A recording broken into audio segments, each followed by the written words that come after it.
안녕하십니까. 법무부 장관 한동훈입니다.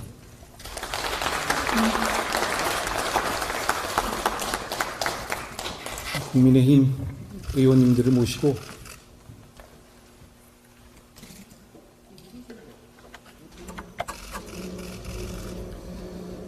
대한민국의 미래를 대비하는 정책을 논의할 수 있어서 참 좋습니다. 작년 저희 정부가 출범한 직후부터 국민과 전문가들의 의견을 폭넓게 들으면서 국가 백년 대계로서의 이민정책 관리를 체계적으로 전담할 조직인 출입국 이민관리청 신설을 추진해 왔습니다. PPT를 준비해 왔는데요. 제가 급하게 준비하느냐고 좀 조잡합니다만 설명 드릴 때 편의를 위해서 좀 만들어 봤습니다. 인구 제왕은 이미 정해진 미래입니다. 지금 우리가 직면한 인구의 감소는 단기간에 추세를 바꾸기가 어려워 이미 정해진 미래고, 그 영향은 우리 예측 범위와 준비를 넘어서는 재앙 수준이 될 겁니다. 0.7명 이민 정책에 익숙하지 않으신 분들이라도 이제는 이 숫자에는 익숙하실 거라고 생각합니다. 다들 알고 계신 것처럼 이 0.7명이라는 숫자는 올해 3분기의 합산 출산율입니다. 2명이 0.7명을 출산한다는 얘기죠. 지난해 3분기의 합계 출산율이던 0.8명보다 0.1명이 더 줄었습니다. 연말로 갈수록 출생아 수가 적어지는 것을 감안한다면 올해 4분기에는 역사상 유례 없이 0.6명대의 합계 출산율이 예상된다는 전망도 나오고 있습니다. 사실 이 숫자만 봤을 때 이게 의미하는 바가 뭔지 잘 와닿지 않을 수 있는데요. 인구의 현상 유지를 위해서는 2.1명의 합계 출산율이 필요하죠. 그런데 우리는 0.7명. 이 숫자는 아무 조치가 없다면 인구 위기라는 말로는 부족한 인구의 재앙이 대한민국의 정해진 미래가 될 거라는 걸 의미합니다. 한국의 인구 감소가 흑사병에 창궐한 14세기의 중세 유럽을 능가한다라며 합계 출산율 1.8명인 북한이 어느 시점에선가 남침할 가능성도 있을 것이라고 경고하는 뉴욕타임스의 12월 2일자 기사나, 그리고 어제 보도를 보니까 최근에 북한의 김정은 위원장이 합계 출산율 1.82, 북한이 그렇다는 거죠. 그게 너무 걱정된다라고 언급하기도 했다고 합니다. 그리고 인터넷에서 회자됐던 대한민국 완전히 망했다라며 깜짝 놀라는 어느 외국 석학의 표정은 우리나라 인구 문제가 정상적 상황이 아니라는 걸 보여주고 있습니다. 우리나라의 인구 문제는 그런 추세를 볼 때 단순히 위기를 넘어서서 재앙이라고 해도 과장이 아닌 단계입니다. 장기간 지속된 저출산 현상으로 인해서 이제는 단기간에 그 추세를 바꾸기 어려운 정해진 우리 미래가 됐고, 그 결과가 국가의 존립과 직결되는 상황입니다. 만약 이 상황이 우리가 아무런 해결책을 제시하지 않고 계속된다면 대한민국이 어떻게 변할지를 한번 보겠습니다. 최근 발간된 국회 예산정책처의 자료와 통계청 자료에 따르면 노동에 투입되는 생산 연령 인구는 2030년까지 약 287만 명, 2040년까지는 816만 명이 감소해서 2022년보다 22.2%가 줄어들고 유소년 인구는 절반 가까이 줄어든다고 합니다. 또한 심각한 고령화로 인해서 생산 연령 인구 100명이 부양해야 하는 고령 인구를 의미하는 노년 부양비는 2020년에 24.6명에서 2040년에 60.5명으로 2.6배 증가하며 국내 경제 성장률은 0%로 하락하는 것으로 드러났습니다. 이렇게 인구 위기가 예상보다 가속화되면서 우리 사회에 미치는 부정적 영향은 예측하고 준비했던 것보다 훨씬 심각한 상황입니다. 이 인구 재앙에 대처하기 위해서 할 수 있는 근본적인 대책은 출산율의 제고와 이민정책 두 가지입니다. 적어도 현재까지는 이 지구상의 이 두 가지뿐입니다. 만약에 이 두 가지 외에 더 확실한 대책이 있으신 분이 여기 계시다면 그건 축하드릴 일입니다. 세계를 구하신 거니까요. 지금 그러니까 어떻게 보면 위기의 현상은 분명하지만 뭘 해결해야 되는지 사실 굉장히 단순한 문제입니다. 그 중에서 우선 거부감 없이 검토되고 있는 방안은 아무래도 출산율을 제고하는 정책일 겁니다. 국민의 한 사람으로서 우리 국민의 출산율을 높이기 위해서 우리 정부와 국회가 최선을 다해야 한다는 것 당연하다고 생각합니다. 지금보다 더 노력해야 하고 정부도 그렇고 국회도 그럴 것이라고 생각합니다. 이걸 포기하자는 얘기가 전혀 아니라는 말씀을 드립니다. 그러나 이런 출산율 제고 정책만으로는 이 정해진 재앙의 미래를 바꾸기에는 시간적, 규모적 한계가 명백히 존재합니다. 이것만으로 해결이 불가능하다는 것을 이제는 인정할 수밖에 없는 겁니다. 한번 같이 생각해 보시죠. 기적과 같은 일이 일어나서 내년에 출산율이 지금보다 2배나 3배로 갑자기 올랐다고 가정해 보면 그렇게 태어난 아이들이 최소 15년이 지나야 생산 연령대가 되지 않겠습니까? 그리고 대학 진학률과 군대 등으로 인해서 사회 진출의 연령이 높아지는 추세인 점 감안하면 실제로는 25년 이상 이후에야 생산 연령 인구로서 역할을 하게 될 겁니다. 다시 말해서 그 친구들이 15살이 될 2040년까지 생산 연령 인구가 800만 명이 줄어드는 것은 변하지가 않는 겁니다. 이 문제는 출산율을 아무리 지금 드라마틱하게 올린다고 하더라도 피할 수 없는 정해진 미래인 겁니다. 또한 규모적으로도 한계가 있는데요. 합계 출산율이 지금보다 2배가량 증가한 1.3으로 증가한다고 하더라도 1년간 태어나는 출생아 수는 28만 명 정도에 그칠 겁니다. 왜냐하면 합계 출산율의 분모에 해당하는 15세에서 49세 인구수가 이미 많이 줄어 있습니다. 그렇기 때문에 합계 출산율이 늘어나더라도 출생아 수가 늘어나는 데는 한계가 있습니다. 게다가 2040년까지 매년 60에서 80만 명이 고령 인구로 전환되기 때문에 아무리 합계 출산율을 높이더라도 인구 구조를 변화시키는 것에는 한계가 있습니다. 따라서 출산율을 높이기 위한 정책도 반드시 필요하지만 그것만으로 우리가 당면한 인구 재앙을 대비하는 데 부족하기 때문에 보완책이 필요합니다. 이 상황을 국민들께서도 이해하고 계시거나 이해하실 거라고 생각합니다. 인구 재앙이라는 이 정해진 미래의 충격을 완화할 수 있는 두 번째 방법이자 남은 한 가지 방법은 결국 이민정책의 활용입니다. 먼저 저희가 말하는 이민정책에 대해서 오해를 하실 분도 계실 것 같은데요. 우리가 현재 추진하려는 이민정책은 외국인에게 바로 영주권이나 국적을 부여한다든지 외국인을 무조건 많이 받아들이자는 것이 전혀 아닙니다. 우리 사회에 꼭 필요한 외국인만을 정부가 정교하게 판단해서 예측 가능성 있게 받아들이고 불법 체류자를 더 강력히 단속해서 내국인의 피해를 막는 등 정부가 정교한 방향성을 가지고 관리하고 통제해서 그립을 더 강하게 잡겠다는 겁니다. 얼마 전까지 대한민국 사회는 이민에 대한 거부감이나 불안감 등으로 이민 정책을 할 거냐 말 거냐 자체를 고민했었다고 볼 수 있습니다. 그 당시만 해도 출산율은 줄어들긴 했지만 생산 연령 인구는 지속적으로 증가하는 상황이었기 때문이죠. 그런 상황이라면 이민정책이 선택이지 필수는 아니었던 시기라고 할 수 있습니다. 나중에 생각해도 될 문제였죠. 하지만 2019년을 정점으로 생산 연령 인구가 급격하게 감소하기 시작했습니다. 그렇게 되면서 지금 이민정책은 더 이상 선택의 문제는 아니게 됐습니다. 농어촌 등의 지방을 지역구로 두신 의원님들께서 더 잘 알고 계시겠습니다만 전국의 정책 현장을 둘러보면 현장의 목소리는 절박합니다. 언론도, 학계도, 경제산업계도 지금 단계에서 외국의 인력 유입을 통한 성장 동력 유지가 불가피하다는 점을 계속해서 강력하게 말씀하고 계십니다. 진영에 따라 갈리는 문제도 아닌 것 같습니다.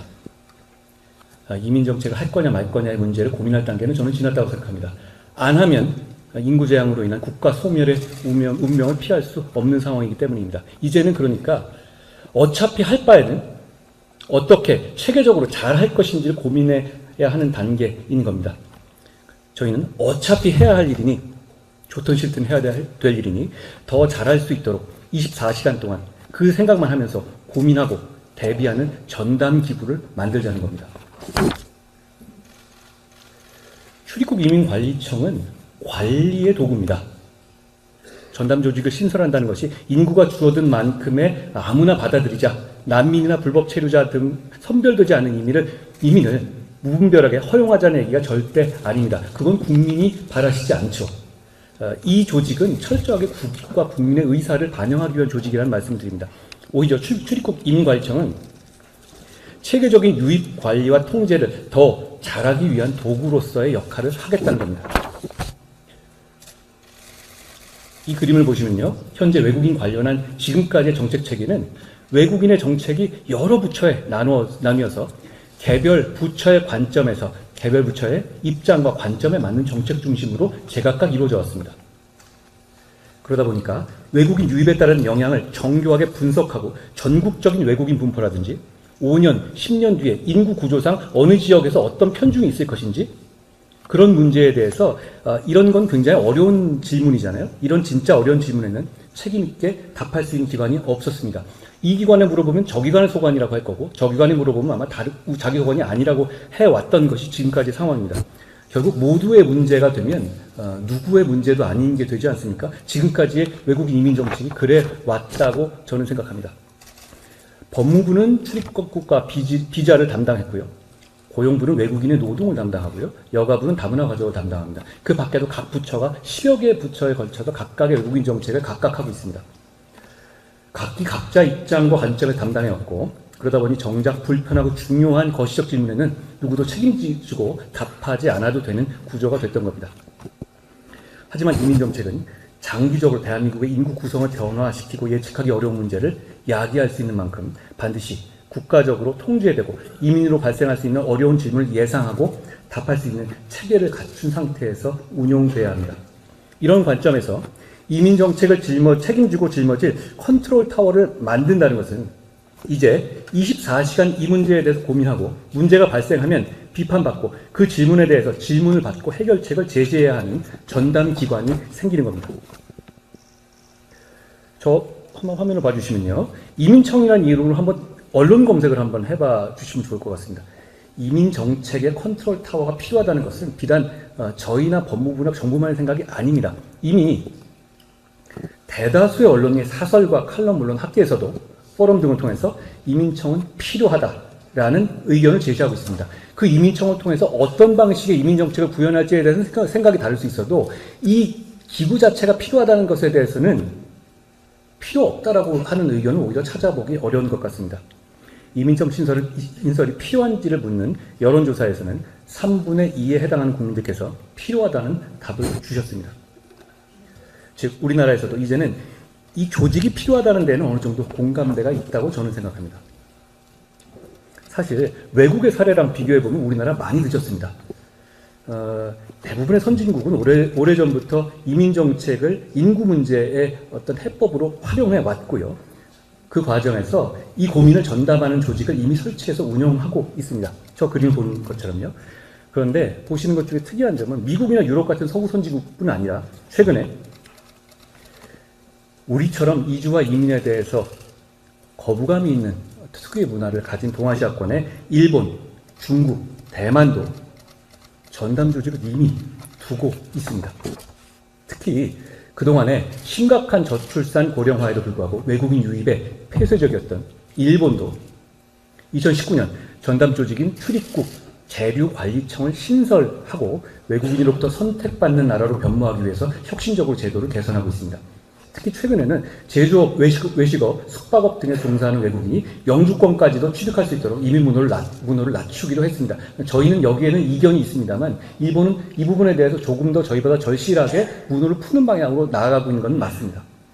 게다가 이제는 한정된 외국의 우수 인재와 숙련 인력을 두고 중국, 대만, 일본과 치열한 경쟁을 해야 되는 시대가 분명 도래한 상황입니다.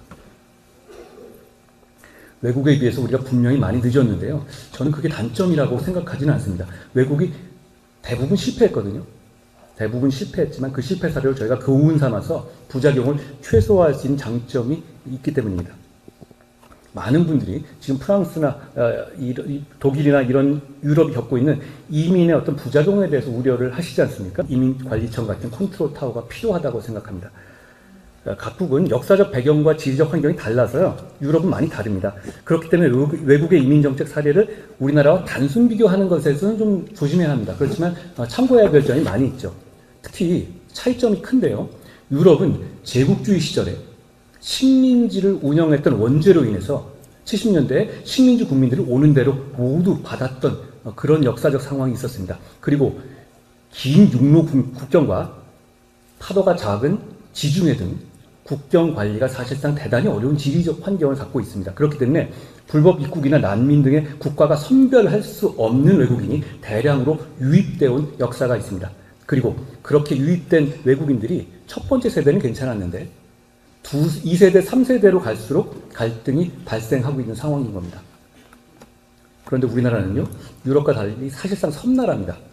그리고 식민지를 운영했던 역사적 원죄가 없습니다. 누구를 꼭 받아야 할 만한 어떤 도덕적 의무감이 있는 나라가 아닙니다. 그렇기 때문에 우리는 유럽의 실패 사례를 반복하지 않고 우리가 필요로 하는 인재를 철저히 지금 국민과 국익의 관점에서 선별해서 받을 수 있다고 생각합니다. 그걸 제대로 하기 위해서 컨트롤 타워를 만들자는 거고요. 어차피 이민정책을 피할 수 없는 이상 국가가 강한 그립을 쥐고 대한민국 국익과 국민의 이익을 최우선하는 정책을 펴기 위한 도구가 바로 이 출입국 이민관리청입니다. 제가 저기에 붉은 글씨로 표기했듯이 관리의 방점이 있는 겁니다. 출입국 이민 문제는 어차피 지금 상황에서는 안 할 방법은 없습니다. 그렇지만 그걸 제대로 통제하고 관리하자는 점에 저 기구의 방점이 있습니다. 인도주의나 다양한 문화 유입을 목적으로 하는 것이 아니라, 물론 그런 부수적인 효과가 생겨도 좋겠지만 압도적으로 이 기구의 목적은 대한민국 국민의 현실적인 이익을 목적으로 하는 기구입니다. 그런 관점에서 사회적 경제적 상황에 따라서 국가가 이민 정책에 그립을 쥐었다 폈다 할 수 있도록 국가의 재량이 폭넓게 인정되는 법무부의 비자 정책을 기반으로, 이 점을 제가 설명드리면요, 다른 정책하고 달리 법무부의 비자 정책은 전 세계적으로 대단히 큰 그 국가의 재량이 인정되는 것이 글로벌 스탠다드입니다. 저희가 미국 입국할 때 보면 출입국을 담당하는 사람 눈치를 보게 되잖아요. 특별히 어떤 이유 없이도 거부할 수 있는 거거든요. 그런 차원의 문제이기 때문에 법무부의 출입국 비자 정책을 기반으로 한 이민 정책을 했었을 때 국가가 할 수 있는 재량의 폭이 대단히 큽니다. 비자의 문제는 설명할 필요가 없는 정책이라는 점이 큰 무기인 겁니다. 그런 차원에서 저희가 법무부의 출입국 이민관리청을 두자는 목적을 두는 겁니다. 반대로 노동이라든가 가족의 문제로 가면 이거는 노동 3권이나 인권의 문제가 되기 때문에 어떤 사람에 대한 어떤 구별이라든가 이런 걸 할 수가 없습니다.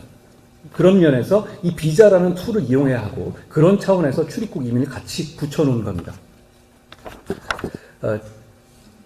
지금 현재 정부가 추진하고 있는 출입국 이민 정책의 큰 틀을 잠시 말씀드리면요. 첫째가 엄정한 불법 체류 단속입니다.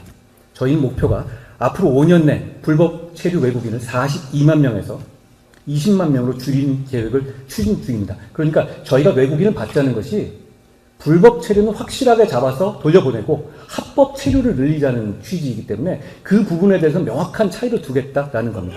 둘째는 우리 사회에 동화되고 국익에 부합하는 외국인에 대해서 계단식 체류자가 승급 제도를 도입했습니다. 그러니까 와서 대한민국 국민과 잘 지내고 한국어를 더 잘하고 대한민국 국민으로부터 평가받은 분이 다음 단계로 승급할 수 있는 인센티브 체제를 만든 겁니다. 구체적으로 단순 노무 E9 등의 인력으로 입국한 외국인 근로자 중에서 4년 이상 국내 체류하고 일정 수준의 한국어 능력을 갖추는 등 능력이 검증된 사람이 기업인과 지자체 추천을 받은 경우에, 이렇게 되니까 기업이나 지자체가 지금은 어떠냐면 외국인 노동자 근로자한테 들어오게 되면 들어온 다음에 기업이나 지자체들에 대해서 갑의 위치가 됩니다. 그러니까 조금 더 주는 곳으로 옮겨나갈 수밖에 없는 구조였거든요. 그런데 문제는 저희는 이 추천권을 만들었습니다. 그러니까 기업이나 지자체가 추천을 해줘야만 다음 단계로 승급할 수 있는 그런 구도를 만든 것이죠. 이렇게 추천을 받은 경우에 국내에 장기간 체류할 수 있는 숙련 기능 인력 E74를 취득할 수 있게 되고, 그러니까 이 승급 단계가 E74에서 더 잘하면 다음 영주, 거기서 더 잘하면 국적까지도 이어지는 그런 하나의 그 패스를 만든 겁니다. 과거에는 어때 왔냐면 그냥 와서 돌아갈 때까지 일하고 마는 구조였거든요. 이렇게 되면 이렇게 외국인들이 와서 우리나라 국민에게 잘하거나 우리나라 국민과 잘 섞이기 위해서 노력할 만한 인센티브가 없거든요. 그런데 저희는 그 승급 체계를 만들었다는 거예요. 그러니까 시스템 자체에서 대한민국이 기여할 동기를 유발해서 대한민국에 적합한 분들이 오래 거주할 수 있게 하려는 겁니다. 세 번째로는 과학기술 우수 인재에 대해서는 아주 파격적인 특혜를 부여하는 정책을 큰 틀로 추진하고 있습니다. 이미 각국은 인재 유치 전쟁 중이지 않습니까? 과학기술 인재들에게 거주의 예측 가능성, 그러니까 공부하다가 그냥 쫓겨날 수도 있다, 이게 아니라 확실한 이 수재들에 대해서는 충분히 거주 예측 가능성을 주는 방침을 운영하고 있습니다. 그런데 분명한 거는 이런 출입국 이민관리청을 만들 때 저희가 지금 하고 있는 정책을 무조건 그걸로 해야 된다, 이런 뜻이 아닙니다. 어떤 이민 정책을 할지는 출입국 이민관리청이 운영하면서 국민들 그리고 국회에서 결정하면 될 문제입니다. 이 기구는 도구일 뿐이니까요. 다만 앞으로 미래 정책 방향에 대해서 고민하고 논의하는 도구로서의 역할을 하게 될 것이고, 이런 도구를 지금 단계에 만들자는 데에서 반대하는 연구는 지금까지는 신설 필요성에 대해서만 길게 말씀드렸는데요.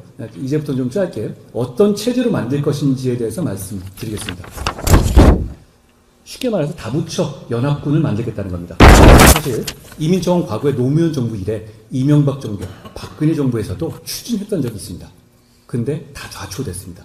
근데 그때 좌초된 이유를 보면 각 부처에 나눠진 10여 개의 기능을 다 뺏어서 출입국 이민청에다가 몰아주는 식의 방향을, 정책을 구상했었거든요. 그런데 그렇게 하다 보면 관련 법을 한 10개, 15개 바꿔야 되는 겁니다. 그리고 기능을 뺏기는 입장에서나 있는 부처나 이해 관계자들의 강한 반대를 극복해야 하는 문제가 있었습니다. 저희가 오랫동안 연구해 보니까 이민정책이라는 것이 다양한 부처의 내국인을 대상으로 한 고유의 기능들과 직접 관련되어 있기 때문에 그 모든 기능을 하나의 기관에서 가져와서 하는 것이 결코 좋지 않다는 결론을 내렸습니다.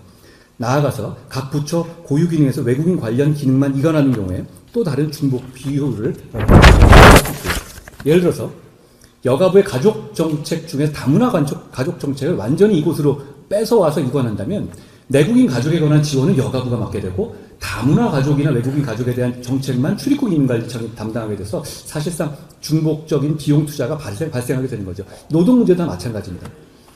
제가 유럽에서 독일, 프랑스, 네덜란드 등의 이민정책 담당 장관들이나 청장하고 면담해 보니까 그 나라에서도 전담 조직이 있더라도 기본적인 유관 부처들의 기능은 남겨둔 상태에서 유관 부처와 협업을 하는 형태로 운영돼 오고 있고 하나의 기관에서 전부 다 단독으로 수행하고 있지는 않았었습니다. 저희는 그런 모델에서 독일, 일본 등과 같이 전담 조직을 만들되 각 부처 기능은 그대로 유지한 상태에서 별도 정원 파견을 받아서 컨트롤 타워로서 연합군을 만드는 방식으로 준비하고 있습니다. 이 방식의 아주 실무적인 대단히 큰 장점은 법 개정을 여러 번 할 필요 없이 정부 조직법 한 개만 바꾸면 된다는 점입니다.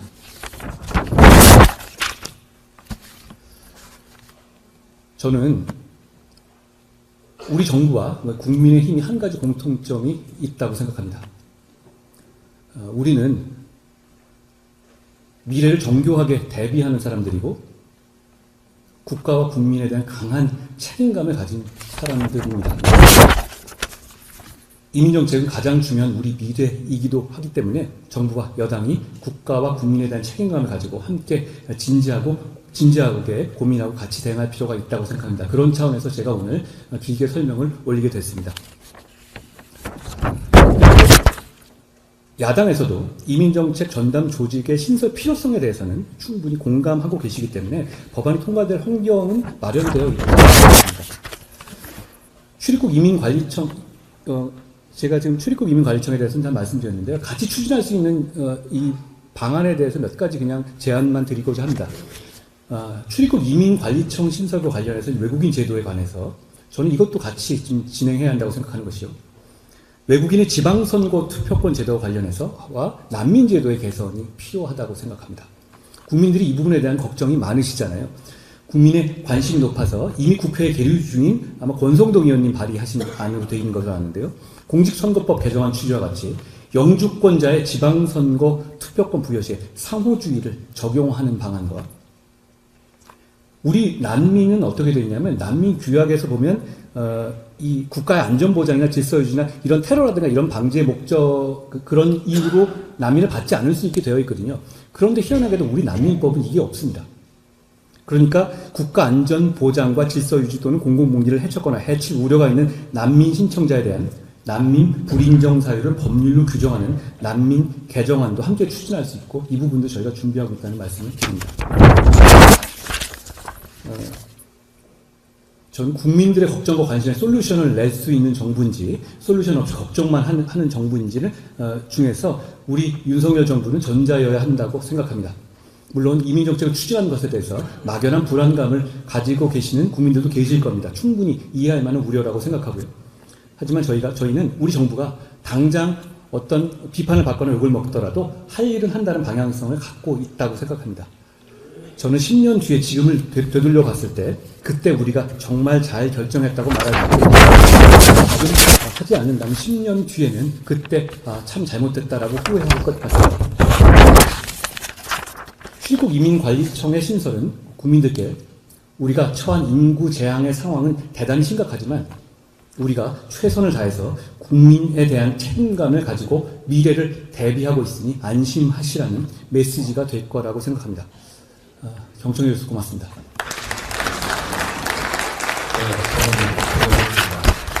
혹시 한동훈 전원 설명에 질의가 있으신 분 손 들어주시면 마이크를 전달해드리겠습니다.